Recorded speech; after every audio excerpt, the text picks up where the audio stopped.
Welcome to Sync Mind. All you have to do is close your eyes and listen. For a better experience, please use headphones.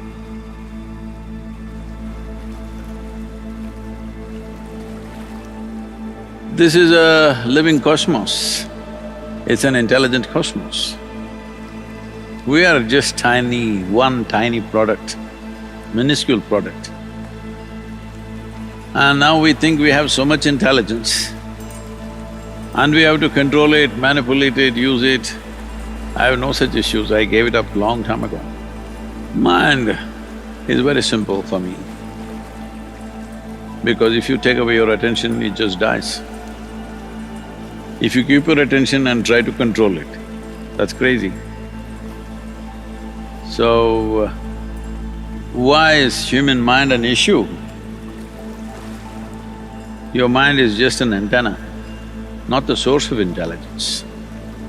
Intelligence is everywhere. Unfortunately,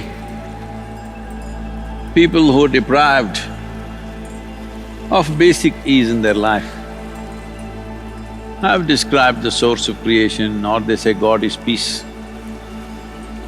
Those who are deprived of love in their life, they say God is love. Those who have fallen in their lives, they say God is compassion. But if you're none of these, but you understand the idea of God has entered human mind only because before you and me came, there was so much creation. We know we didn't make it. So, when we cannot figure who made all this, somebody makes up a simple story, there is one big man sitting up there, who makes all this?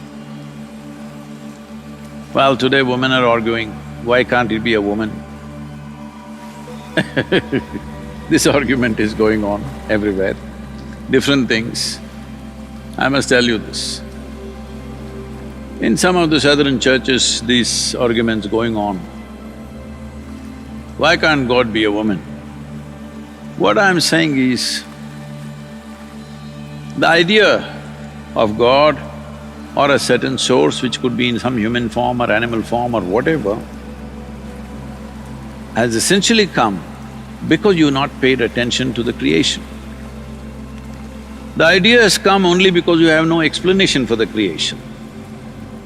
But if you pay enough attention, we don't know God loves you or not, we don't know whether God is peaceful or not, we don't know whether God is compassionate or not. But if you pay attention to this flower or this leaf or a blade of grass, you can see whoever created this is brilliant, simply no question. Everywhere you see, every atom you see, it's intelligence, intelligence, intelligence. But nobody said God is intelligence. That's the biggest mistake we've made. We said all kinds of things, whatever we need, we say God is wealth because if you are poor. If you are hungry, you say God is food. If you have backache, you'll say God is health. Everybody, whatever they're deprived of, they will make it into that. Leave all these things, just take one piece of creation, take an ant and pay attention to him. You will see it's a most brilliant creation. But we never said God is intelligence. So, this is a living intelligence, everything here, this very cosmos. In this, where do I think I'm intelligent? If you find access to the intelligence there is, you can function in a phenomenal way. But within this bone box, if you think everything that needs to be there is in this, then all you will do is suffer your intelligence. Now you think a mad elephant is easier to handle than your mind, so you must be madder than the mad elephant. I don't know who said that, but for me, my body, my mind is never a problem. It always cooperates, because that's what it's supposed to do. My body and my mind should take instructions from me, only then it's a useful instrument. If it start doing its own things, then it's a nuisance. And this is what is happening to most people, that their mind is the biggest nuisance in the world. They would be better off without a brain. Yes.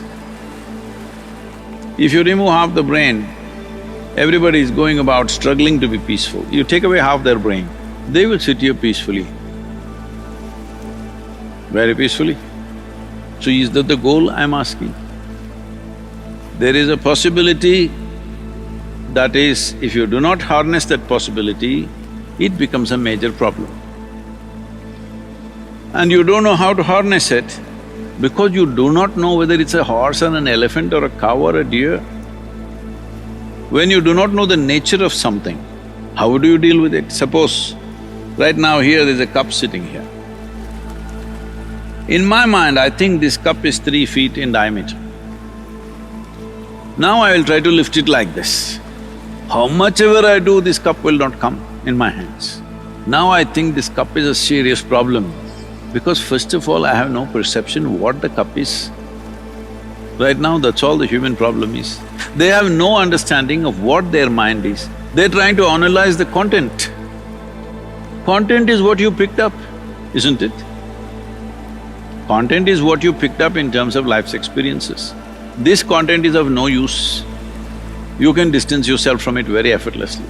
The problem is the nature of the mind. How does it function? What is the basis of its existence? If you do not comprehend the nature of the mind, well, it feels like a mad elephant, why not? And you believe you can handle a mad elephant? Whatever is the nature of the mind, this is also one more dimension like your arm. Your arm is here to do this, that and that. Your mind is here to do that, that and that. But now it punches you. So there must be something wrong with the relationship, isn't it? That's what we need to look at, nothing wrong with the mind. We are not holding it right. When I say holding it right, if I ask you a simple question, would you like your mind to be sharp or blunt? Sharp. So now I will give you a very sharp knife, very sharp one. You want your mind to be sharp. So if I give you a sharp instrument, you must know how to hold it, isn't it? If you do not know which is the handle, which is the blade, if you hold the blade tight, of course it'll hurt. This is the only problem with the mind. You're holding it from the wrong end. They're using their mind to find their mind. So where is the handle? See, we are looking at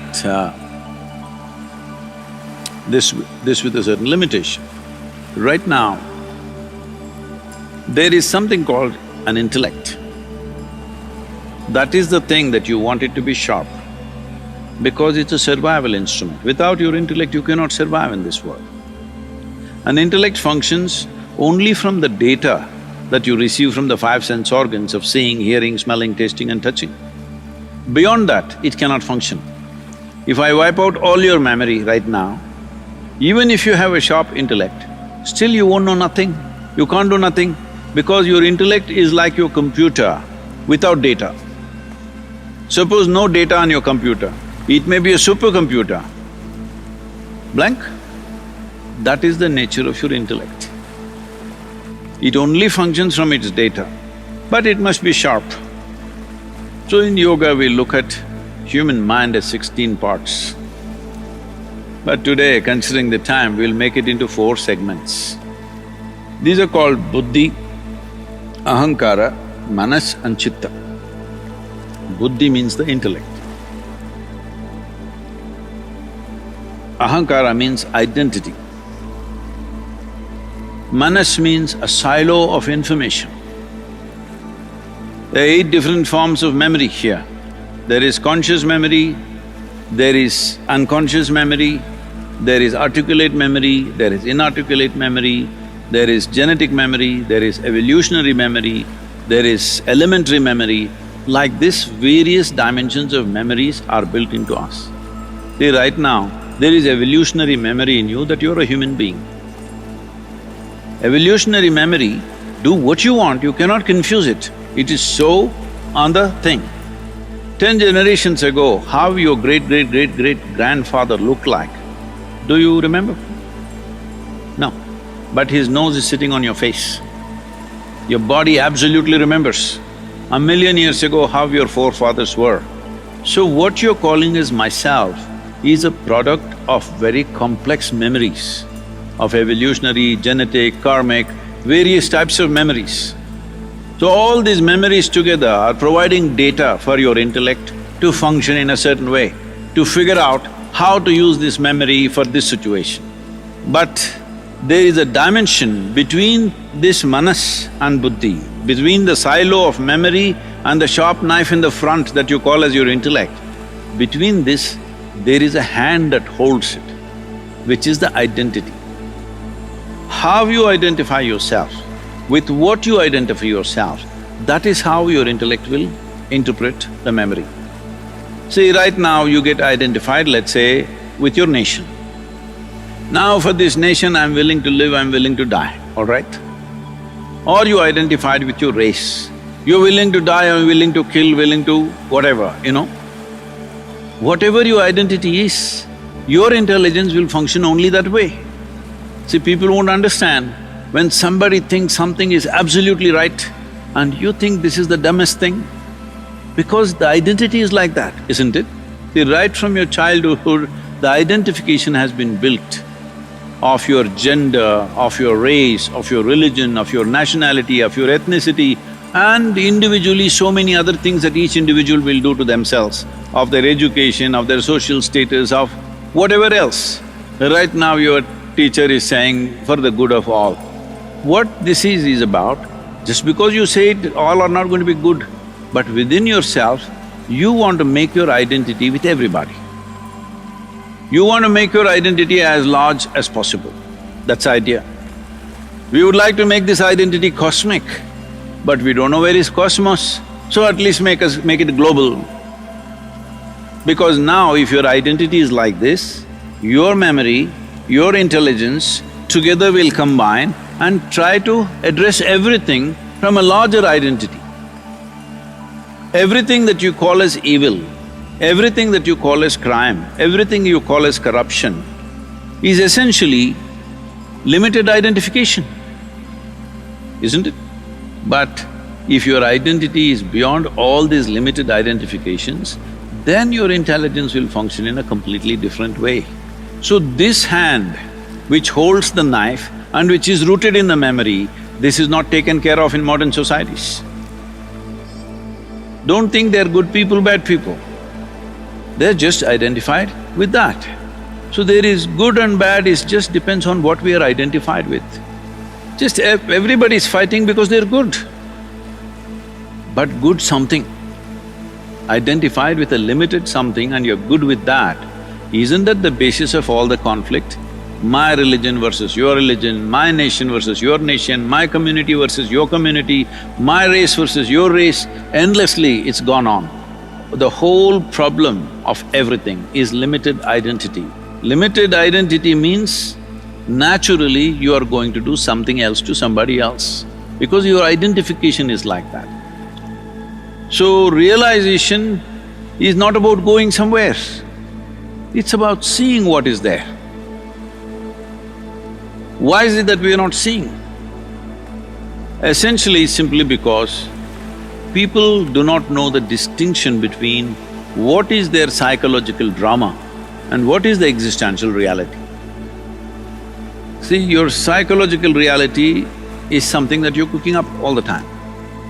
Existentially what is there is there. When you do not know the distinction, what are you making up in your mind and what is the reality? When you start enjoying or suffering your psychological reality, then the trouble begins, because now you start a drama and you forget it's a drama. Now you become so much a part of the drama, you suffer in the drama, you do this, you do that, you cry, you laugh. This is what is the problem. You are misunderstanding your thought and emotion as life. When people say, my life is good or my life is bad, what they mean is their thoughts and emotions are either right now pleasant or unpleasant, that's all they're saying. Existentially, there are situations, some time ago no virus, now virus, all right? Some time ago maybe economy was up there, now it's down here, whatever. That's not the issue.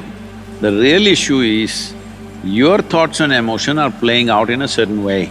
that makes it a good day or a bad day or a good life or a bad life, isn't it? Essentially, people are misunderstanding their own thoughts and emotions as life and reacting to that. Now there is no time for union because you have become a separate cubicle of your own. You're a small bubble who always feel threatened and oppressed by such a large existence because you just sit here and really think about this. And this tiny mud ball of a planet, you're sitting here, huh? You're a strong man, but if you look at it, in this cosmos, you're a microbe, not even a microbe.